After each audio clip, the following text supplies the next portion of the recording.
America, the only thing that we use gas for is for the grill. For the girl, I share the same view and the concern as you have raised. No, it's just a little bit different. I'm The- not criticizing it. I'm just saying. She's not criticizing, she's just saying. That's good. I love that. That's a beautiful answer. That's Africa, man. This is African. This is how we live. We have been boiling water since. You understand? Right from the time I started growing up, I saw my grandmother boiling water anytime the water is cold so that we can bath with that. My parents are more stricter and civilized than them. Sometimes when you go to the beach or the park, you could see them having fun. But here, sometimes it's dangerous. Do you see some African parents living in the States practicing the way your parents, give you certain boundaries to ensure that you are within?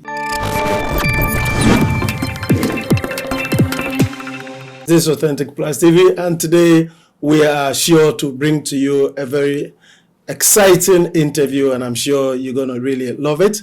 I have with me a beautiful sister, a beautiful young lady who is going to, introduce herself, and then after that, then we hit running. So, hello, beautiful lady.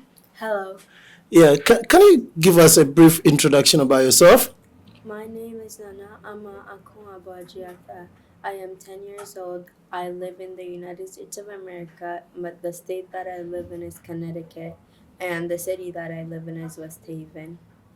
West Haven, Connecticut. All right. So, what brought you back into the motherland, Ghana? My mom had a type of interview that she had to come in for, and so that's what brought me here. Okay, so that's what brought you here. So, at this moment that you are here, are you has school vacated in the States? No, my school started on the April 18th, and I think today's the 25th, so I'm 2 weeks late. Okay, you're 2 weeks late already. All right. So, you're going to be able to catch up when you return? All right. So, can you tell us a bit about Connecticut? Connecticut is a big state. It has a lot of cities and a lot of people. Okay, then. All right. So, when you got into the country, what are some of the things that you have seen that excite you most? In Connecticut, when you're driving, there's only stores, but in Ghana, when you're driving, people are walking by selling different things. On the road? And that makes you, kind of happy? What do you feel about that?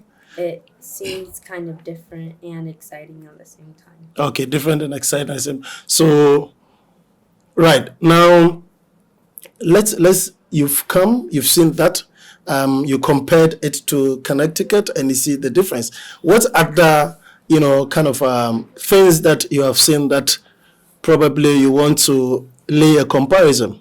In Connecticut, the running water is hot, but in Ghana, you have to boil water. And sometimes they turn off the lights. Well, in Connecticut, they don't because we have a really big energy source. And also because in Ghana, there's less more like sometimes the water has more salt inside. So, and the dust, there's a lot of dust on the road. Well, in Connecticut, they've usually paved the road, and the taxes here are lower. My God, what question did I ask this lady that seemed to be comparing, things that I'm sure I shouldn't have asked that question because, in Connecticut, the water that flows is hot. But here in Ghana, you need to boil it. That's Africa, man. This is African. This is how we live. We have been boiling water since. You understand? Right from the time I started growing up, I saw my grandmother boiling water anytime the water is cold so that we can bath with that. Is there anything wrong with that? No. If we have to boil it before we bath and then you coming from the source, the water is already hot. No, it's just a little bit different. I'm The- not criticizing it. I'm just saying. She's not criticizing, she's just saying. That's good. I love that. That's a beautiful answer. And then you've also seen that our electricity, what did you say again? It usually blacks out a lot, but in Connecticut we have a very high energy source, so it doesn't black out as much. Ghana, please. You see what this beautiful lady is telling us? She just entered the country and she's saying that, there's blackout. But back in the States, 24/7. Is that it? Most you could leave the light out and the next day it's still gonna be on. But in Ghana, if you leave the light out for like 3 hours, it's gonna be turned off for the whole entire day if you come back. Nana, you spoke about, us having a lot of blackouts because we do not have, let me use the word, sustainable power source. When you need to cook, do you see people in the States here carrying the gas on their heads to? The way that we use it in West Haven is that you go to Walmart where they sell a lot of food things and they also produce gas, or you could drive there, or you could tell them to deliver it to your house. It's usually $50 or $30. It's usually $50 or $30 to fill a gas. Yes, Okay, so you actually go out to fill your gas. yes, with my mom sometimes because we have a grill, because we have an electric stove, so we don't use gas usually. But in America, the only thing that we use gas for is for the grill. For the girl. Oh, okay. Want to grill some fish? That's the only way. Or chicken. That's the only way you use gas. The rest are all electricity. Wow. So, when you came down and seeing how kids, children play around, moving about within the communities as you see, like moving freely, do you see that in the States? Yes, sometimes when you go to the beach or the park, you could see them having fun. But here, sometimes it's dangerous. Because I see kids that look younger than me carrying things on their heads while I was walking in the street, which is pretty dangerous because some of the kids here are really short. So if a car doesn't see them, it'd be a probably 89 chance of the car hitting them and getting your rib cage fractured or your leg broken. So I think it's pretty dangerous. So Yes. parents should be more considerate about letting their kids off to just go and do different things. No, you just raised a very huge, kind of topic that needs more, Consideration. consideration. That in fact, here in Ghana, to be precise, we have kids that after school, I share the same view and the concern as you have raised that kids should not be on the highways, carrying load. It's very dangerous, especially Because if the load weighs a lot and your back starts compressing backwards or in, you could fall down in the road and no one will see you, so the car will come and hit you. yeah, after falling down, we will not fall down because we have the strength for that and the skill to be able. Even sometimes you can even see them being able to balance the load on their head without holding it. You understand? Good, they're able to do that, and you start doing that when you follow your mother to the farm. You start learning that. So that's where we get to learn that kind of stuff and be able to carry that amount of load on our head. But it's dangerous when cars are coming and then Very your fast description with the speed and then them being short, and then sometimes some of the vehicles will find it difficult getting to see them. And eventually, he said 89% of them getting hit by vehicles and all this kind of stuff. It's a very high chance. Yes, it's a very high chance. So that's a huge topic that needs serious attention, and I share. Guys, what she's saying is so big and it's so true. I think the government. What do you want the government to do? Let me ask you. I think there should be a legal age that can do that. There should be a legal age that can do that. So, in your own perspective, what do you think should be that legal age? In America, if you're going to go to military, you have to be 18. Okay. So I think 16 or above should be a legal age.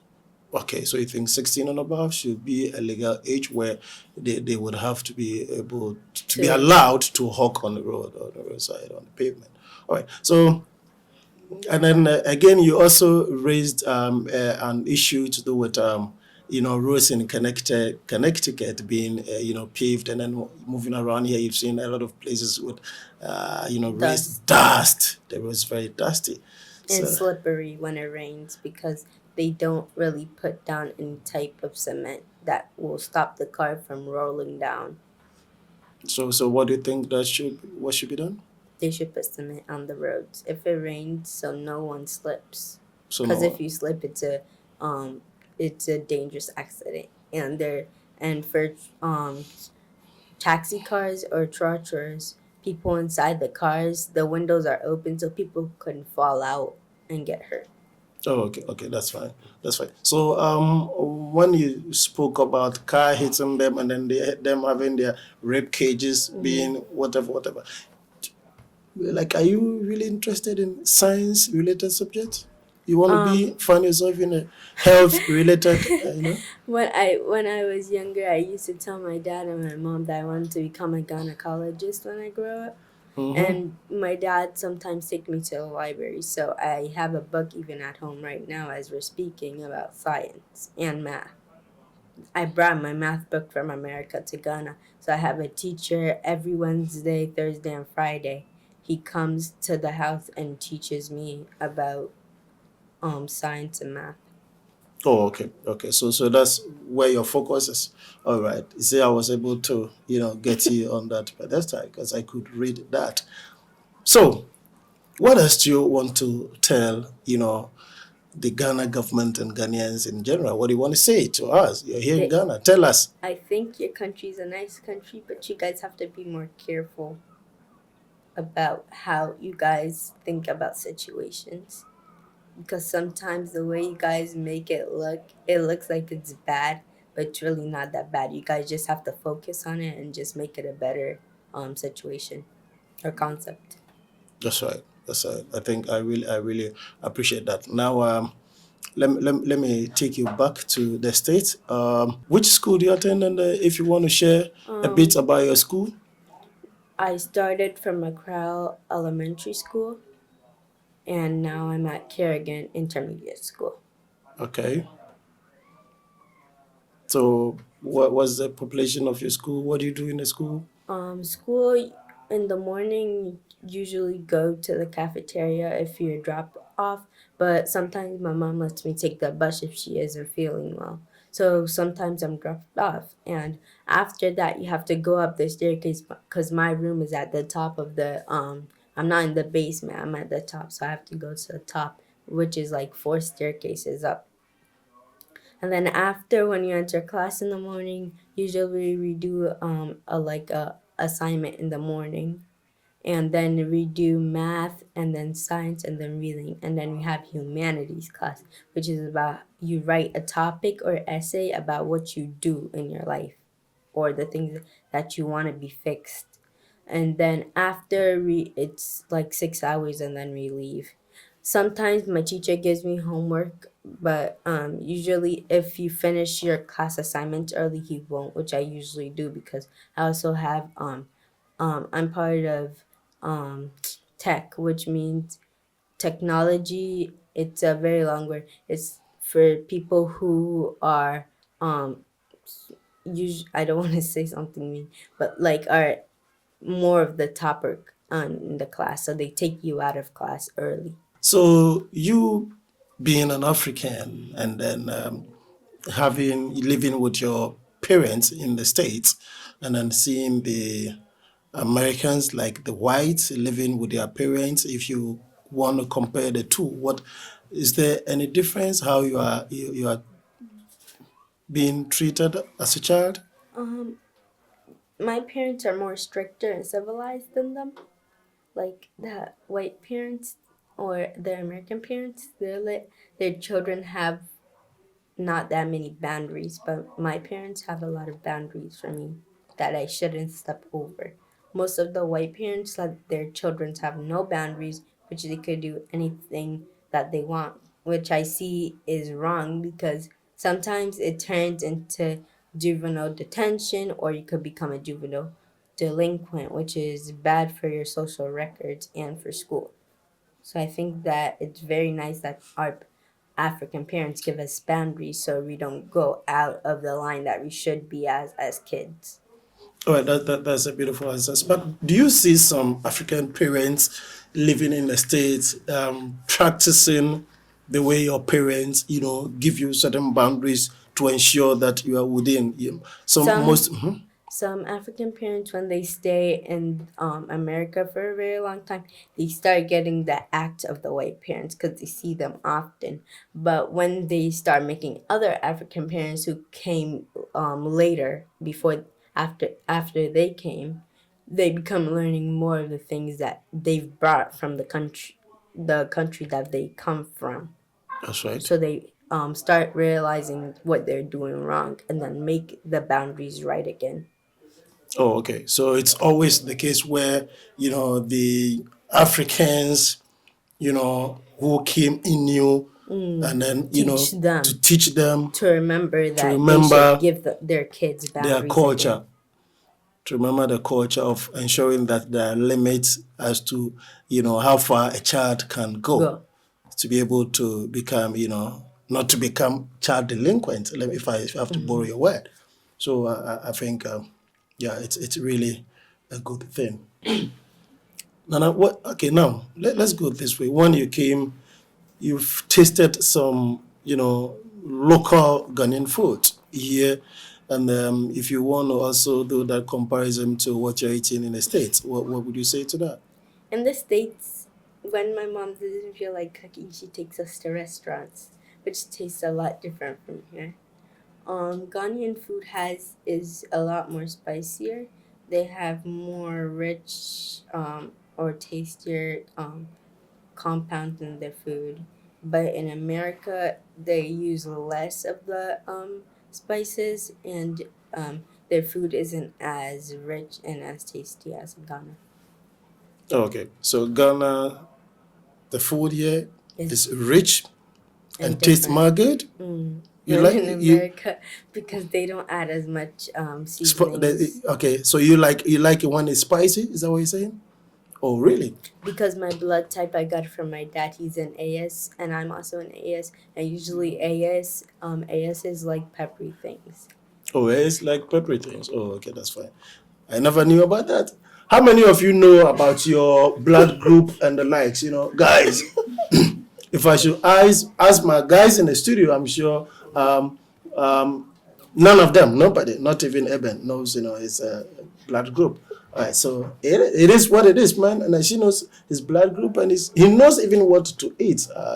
So that's beautiful. So, is it a case where in America that on Sundays you see almost everybody going to church? No. A lot of people just stay home, sleep, go outside, play, and then go back inside their house. My mom, she gets a lot of work, so she usually doesn't take us to church. It's been 6 months since she's stepped foot inside the church. Before we came was the last day that we came. We went to church before we came to Ghana. We go to church more often in Ghana than in America. Cause my mom, she has a lot of shifts on Sundays and Saturdays. But when It- we go to church, it's very short. It's 11 to 12. So But your answer was emphatic no, not at all. Is it for you only or almost everybody that Sundays? most people don't. Really? Why? It'd be like 40 out of 50, if we had to say, Who that do not wouldn't who go do to not that would church. not go? So it's like 10%, about 10% 10% that would go. that would go. Why? Some people, they have different religions and cultures. Some people just don't like going to church and don't believe in God. Okay, so those are the atheists. All right, so you know being in the States and coming down here, I'm sure you might have, heard about some Ghanaian songs and, playing it And back in the States. my dad made my uncle put a lot of Ghanaian songs on his recording strap, so he puts it inside his car radio. So I know a lot. Okay, so what's your favorite when it comes to, so which genre of music is high life or dancehall? Which one do you like? Daddy Lumba. Daddy Lumba? You like Lumba? Wow. And unfortunately, do you know he's passed now? So which of his songs do you like most? I have different things to think about. I'm not gonna think about songs. I have a lot of different things to go on about in life, not just songs. So I wouldn't remember even one of his songs. You will not even remember. If you have to even sing one line, you will not. Okay, but you just like Daddy Lumba when it's being played, but not that you remember any of the songs. Okay, all right. So when you came there, what's your favorite Ghanaian food? Jollof. Jollof. I'm not a person that eats a lot. Like I'm very minimum. I'm picky. That's why. Okay. That's the only specific food I'd probably eat jollof or wache. You eat jollof or wache? I like rice. You like rice. Okay. Rice generation. So it means that this morning's wache was for you, right? You ate a lot. And eat that much. You didn't eat that Probably much. a scoop or two. Really? All right. So this brings us to the end of the discussion. I hope you enjoyed it. Kindly subscribe to the channel. This is Authentic Plus TV, and my name is Joe Brew.